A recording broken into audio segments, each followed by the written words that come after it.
our soul mission and soul purpose is always speaking to us ever since we were little. And if you don't know what your purpose yet is, think back to what you've always been drawn to ever since you were little.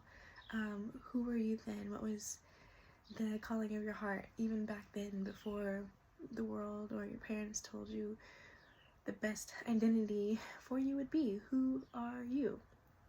Who have you always been? For me, I would always run and escape to the woods when I was younger, to meditate and to read and write and explore and be with myself and calm my nervous system, and then come home before dark, and no one knew that I would be alone in the woods traveling for miles. And that was my peace, and that was something that was always innate to me, and that I still continue to do now, and probably for the rest of my life I will always be Raileigh that goes on meditative walks into nature and enjoys her alone time to write and read and breathe and pray. And so looking at that aspect of my soul, what is the bigger picture? How can I use that part of myself to share with other people, something that is sacred to me? And that's how my company was born. And now I get to share those tools and empower other people to live a life of mindfulness and peace and reclaim that for themselves.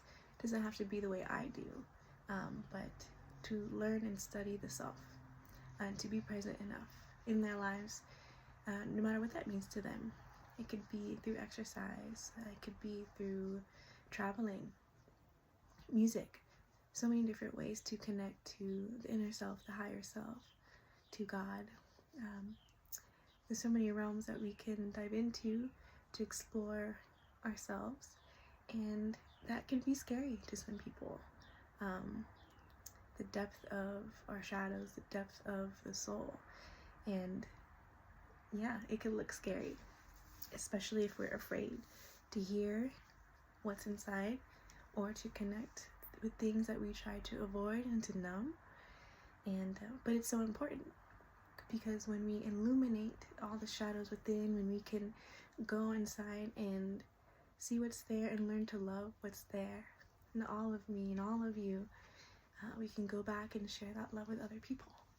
And I think that's super important, especially with what's happening now globally, right? There's so much darkness happening and being projected, and I'm hoping that as I become more of a creator, sharing messages and content and classes and workshops and retreats, I can be a filter through all of that and remind people, hey, yes, there's darkness, but that doesn't have to be your story. You don't have to choose to embody that. Choose to embody a higher light, a higher vibration, so that we can help do our part as a collective mission to create more peace on this planet.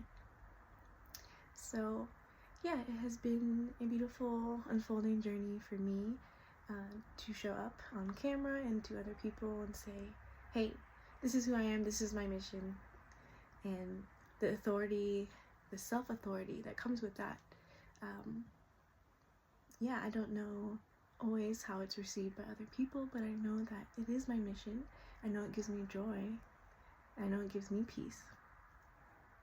And I hope that if you're watching this still, that you reclaim yours and you honor your inner voice that is calling you to share and to speak and to teach and to create. It is so important, especially right now.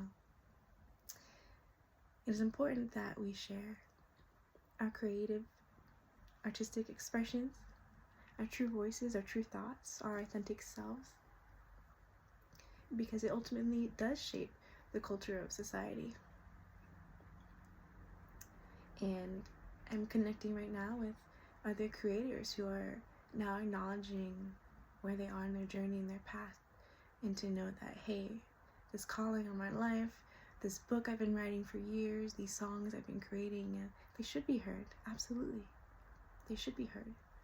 In fact, it's imperative that they're heard. That they are heard, because the world needs that love and that light and that kindness and that peace. It is valuable. It is so valuable to sustain life in a peaceful way. Or else, if we fall asleep, if we allow our unconsciousness to take over and to run our lives, then what are we left with? Devastation, war, abuse, violence. So honor yourself, honor your gifts. If anything from this message today, that is the core of it. To honor your voice, honor your gifts, be yourself. So thank you for listening. Thank you for being a part of this journey. Thank you for connecting with Conscious Lifestyle Coaching. Check out the website, consciouslifestylecoaching.com. Check out the new book. I have 2 more books coming out over the next few months, and I'm so excited to share those with you. More retreats coming up if you can't make it to the fall retreat here in Black Mountain, and just so much good stuff. And I'm committed to my mission, to my journey, and I'll keep showing up, and it helps greatly if you can like this video and subscribe to the channel and share it. It helps hold me accountable to show up for you. So thank you so much. I send you peace and love and blessings in your life, and I'll talk to you soon.